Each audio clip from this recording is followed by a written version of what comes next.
Marie Antoinette, born Maria Antonia Josepha Joanna on November 2, 1755, was the 15th child of Empress Maria Theresa and Emperor Francis I of Austria.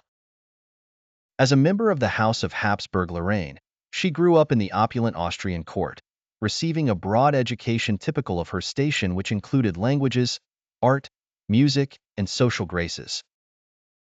In 1770, she married the French Dauphin Louis Auguste, who would later become King Louis XVI of France, in an alliance meant to strengthen the ties between Austria and France. The marriage was met with great fanfare but was initially troubled due to the couple's inexperience and their failure to consummate the marriage for several years, which became a matter of public scandal.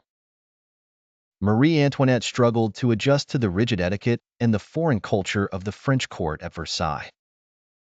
Despite criticism, she attempted to find solace in lavish spending, patronage of the arts, and private gatherings, which ultimately led to her being perceived as frivolous and disconnected from the struggles of the common people.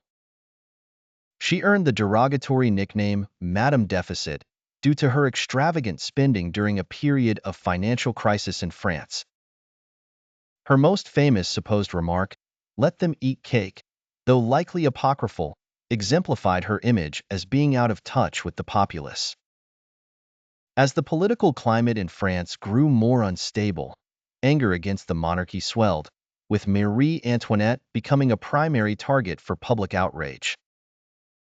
The French Revolution began in 1789, and by October of that year, the royal family was forced to move from Versailles to the Tuileries Palace in Paris.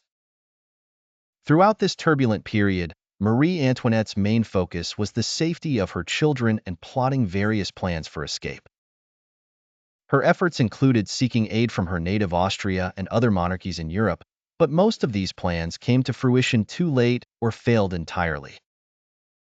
In 1793, King Louis XVI was executed, and 9 months later, on October 16, Marie Antoinette faced a similar fate. She was put on trial by the Revolutionary Tribunal, charged with conspiracy and high treason. After a swift and highly biased trial, she was convicted and sentenced to death by guillotine.